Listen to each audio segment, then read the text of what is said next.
ये रहा दीदी का स्टोन, जो काफ़ी ज़्यादा बड़ा लग रहा था और दीदी की हालत बहुत ज़्यादा ख़राब थी। दीदी को होश भी अच्छी तरह से नहीं आ रहा था और हम वहाँ पे जैसे ही गए थे दीदी को एडमिट कर लिया गया था और तीसरे दिन में दीदी की ड्रेस भी दी गई थी। सुबह के टाइम पे हम निकल गए थे 31 तारीख की सुबह हॉस्पिटल की और 4:30 बजे बहुत ही ज़्यादा अंधेरा लग रहा था। तो दीदी का बेटा हमारे साथ जाने के लिए ज़िद कर रहा था, क्योंकि दीदी और जीजू के बिना नहीं रहता। इसको या दीदी चाहिए या जीजू चाहिए, तो दोनों जा रहे थे, ऐसे भी नहीं रहता था। तो मैं भी चली गई थी और वैसे भी ऑपरेशन के टाइम पे हॉस्पिटल में 2 लोग तो लगते ही है। तो मैंने आप लोगों को बताया था, जो मैंने पिछले ब्लॉग में एक मिनी ब्लॉग डाला था, उस टाइम मैंने बताया था कि जीजू जा जाए नेपाल की ओर कुछ टाइम के लिए। तो जीजू को वापस अभी आना पड़ा, क्योंकि दीदी को ऑपरेशन का डेट दे दिए थे और अब जीजू तभी जाएगी जब दीदी थोड़ी ठीक हो जाएगी। तो काफ़ी अंधेरा अंधेरा लग रहा था, तब मैंने वीडियो शूट नहीं किया।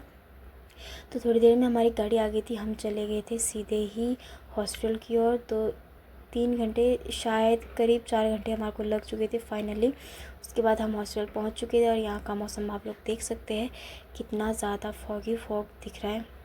हम गए अंदर, अंदर जाने के बाद दीदी को एडमिट कर लिया था।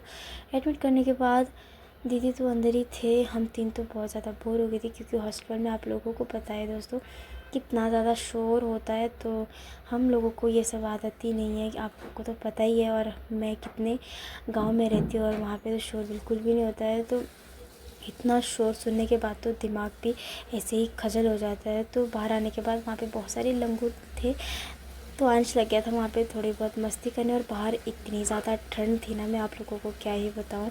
इतनी ठंड तो मेरे को जहाँ पे हम रहते हैं वहाँ पे भी नहीं लगती है जितनी यहाँ पे है। शिमला में बहुत ही ज़्यादा ठंड होती है।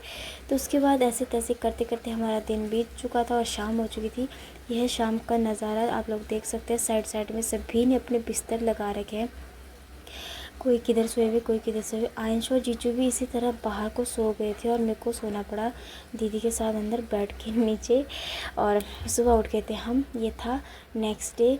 5 बजे उठ चुके थे, क्योंकि अब घर वाला सिस्टम तो यहाँ पे चलेगा नहीं, सुबह तो जल्दी उठना ही पड़ता। और उसके बाद फ्रेश होने के बाद आयंश और मैं फिर से निकल गए थे सुबह के लिए बाहर टहलने के लिए, क्योंकि फिर से हम बोर हो रहे थे, अंदर शोर शोर शोर, हम तो बस पागल ही हो गए थे। हमने सोचा फिर कुछ देर बाहर घूम लेते। उसके बाद दीदी के पास डॉक्टर आ गए थे। डॉक्टर ने बताया कि ये दीदी को सारे निकालने पड़ेगी, जो भी दीदी ने लगाए थे चूड़ी कानों में और गले में। दीदी ने सारे एक एक करके निकाल लिया था। मैं चूड़ी निकाल रही थी, मुझसे बिल्कुल भी नहीं निकल रहा था। उसके बाद दीदी लगे थे, जो उनको ड्रेस दी हुई थी, दीदी ड्रेस भी लग गए थे अपना चेंज करने, क्योंकि ड्रेस भी दीदी को दे दिया गया था। उसके बाद दीदी को तीसरे दिन में ले गए थे ऑपरेशन करने के लिए, ऑपरेशन थिएटर में। और दीदी को जब ऑपरेशन करने के लिए लिया था ना, दीदी बहुत ही ज़्यादा डर गए थे, क्योंकि दीदी इससे पहले कभी ऐसे ऑपरेशन वाला कुछ भी नहीं हुआ दीदी के साथ। तो दीदी को जब ड्रेस दिया था ना, दीदी उसी टाइम बहुत ज़्यादा डरने लग गए थे। डरना भी था ही, क्योंकि ऑपरेशन था, शरीर के अंग से एक अंग निकाल के फेंक देना है, तो डर तो होना ही था। और दीदी के तो स्टोन भी गॉल ब्लैडर में था, तो वो निकालने के बाद तो खाना पीना वैसे भी पचता नहीं आसानी से। और दीदी ऑपरेशन होने के बाद आ गए थे। और आप लोग स्टोन देख सकते हैं कितना बड़ा है। दीदी का स्टोन जो है 18 mm का था और गॉल ब्लैडर में इनका स्टोन था। उसके बाद जब दीदी को ऑपरेशन के लिए ले थे, उस टाइम पे 9:30 बजे के करीब दीदी थिएटर में गए थे। उसके वापस दीदी आए शायद 2 बजे के करीब। हम तो वेट कर कर के परेशान हो गए, क्योंकि बहुत सारे पेशेंट गए हुए थे ऑपरेशन वाले, तो टाइम लगना ही था। उसके बाद जब दीदी बाहर आए, उस टाइम पे दीदी को होश बिल्कुल भी नहीं था। थोड़ी देर में दीदी थोड़ी फ्रेश हुए और दूसरे दिन थोड़े ज़्यादा फ्रेश हो गए थे। चौथे दिन में हम घर वापस आ गए थे और जीजू गए थे कैब बुक करने के लिए। उसके बाद हम चले गए अपना सामान उठाकर, सामान भी बहुत ही ज़्यादा था घर से। जब हम गए थे उस टाइम पे थोड़े भी सामान नहीं थे, और जैसे ही 4 दिन हम वहाँ पे ठहर कर आए, हमारे पास सामान भी बहुत सारे हो गए थे। उसके बाद हम बैठ चुके थे अपने कैब में और हम निकल चुके थे अपने घर की ओर।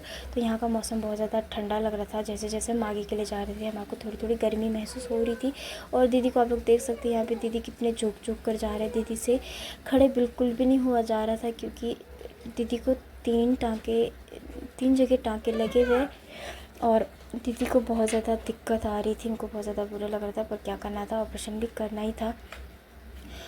और आप लोगों को दोस्तों मैं यही सलाह देती हूँ, आप लोग भी अपना ख्याल रखा करो और अपने खान पान में ध्यान रखा करो, क्योंकि हम जब पहले ध्यान नहीं देते तो बाद में पछताना पड़ता है। तो अब दीदी को और भी ज़्यादा अपना ध्यान रखना पड़ेगा ज़्यादा से ज़्यादा, और दीदी को हैवी खाना नहीं खाना पड़ेगा, क्योंकि अब दीदी के पास कुछ भी खाना आसानी से नहीं पच पाएगा। तो आप लोग भी ध्यान रखो अपना अच्छे से, जहाँ भी हो जैसे भी हो अच्छे रहो। सभी को मैं यही सलाह देती हूँ, क्योंकि जब हम सभी को बीमारी लग जाती है तो बाद में पछताना पड़ता, हम पहले अपना ध्यान नहीं रख पाते। तो दीदी को भी ऐसे ही हो गया, अब शरीर नाजुक हो जाता है उसके बाद, चाहे जो भी कर लो। ऑपरेशन होने के बाद अब दीदी को कुछ भी भारी काम वैसा तैसा कुछ भी नहीं करना पड़ेगा। तो आप लोग भी अपना ख्याल रखो। और हम भी पहुँच गए थे 4-5 घंटे के बाद अपने घर को, क्योंकि गाड़ी आराम से चलाना पड़ रहा था, क्योंकि पेशेंट के साथ 3-4 घंटे क्यों ना वो भी बहुत ज़्यादा लगता है। तो टेक केयर दोस्तों, अपना ख्याल रखो, और अगर ऐसी सिचुएशन आए तो पेशेंट को हिम्मत दो। अगर आप लोग बचना चाहते हो ऐसी वैसी बीमारी से, तो सबसे पहले मेन बात यही है कि आप लोग अपने खान पान में ध्यान दो। तो आपसे मिलते हैं नेक्स्ट वीडियो में दोस्तों। Thanks for watching.